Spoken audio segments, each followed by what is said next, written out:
I will be sharing today on the parameters I look at before making a decision to buy a REIT.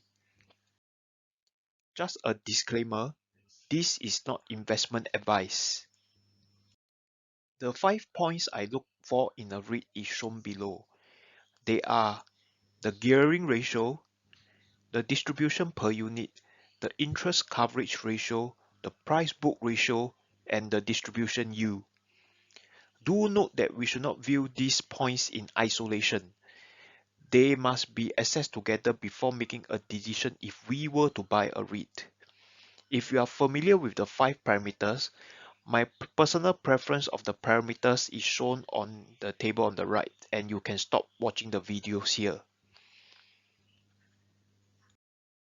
Gearing ratio is defined as a financial ratio that compares some form of owner's equity to debt or funds borrowed by the company.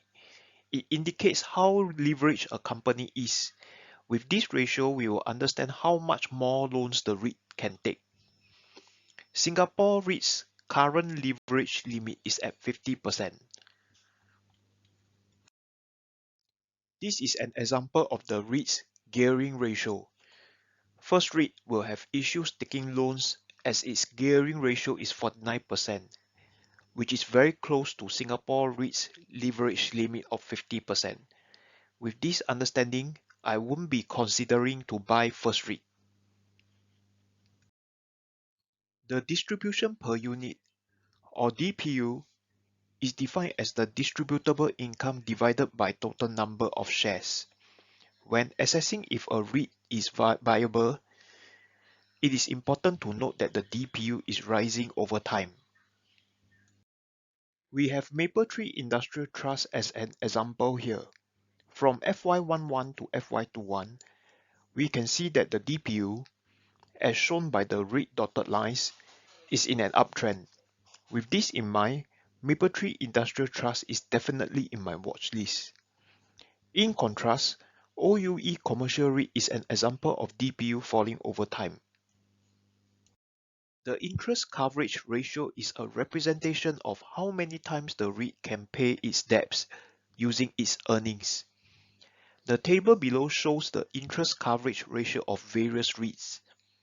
For example, Keppel DC REIT's interest coverage ratio of 12.2 times implies that its earnings is 12 times more than its debts. The price book ratio measures the market's valuation of a company relative to its book value.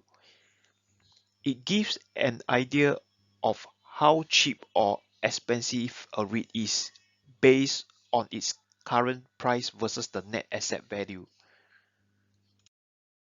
In this example, Keppel REIT is at PB ratio of 0.88, which is less than 1. We can look deeper and further into Keppel REIT's other parameters and assess if it is a good REIT for us to buy. Distribution yield is defined as the dividend payout divided by market price of a unit in the REIT at the point of acquisition. This is an important parameter to look at as it gives us an idea of how much dividend you will be getting at a certain buy price. For example, Fraser's Centrepoint Trust has a distribution yield of 5.23% at a share price of 2.31. This is a summary of the 5 parameters I am looking at. Personally, if a REIT possesses at least 4 out of the 5 pointers, I will be assessing deeper to see if I should buy the REIT. Other pointers I look at, which is not covered in the video, includes whether the sponsor is strong, geographic diversity of the REIT business, the tenant mix of the tenants, the occupancy rate, and lastly the weighted average lease expiry. This is a list of references I have used to create the video. Thanks to these links and your kind attention.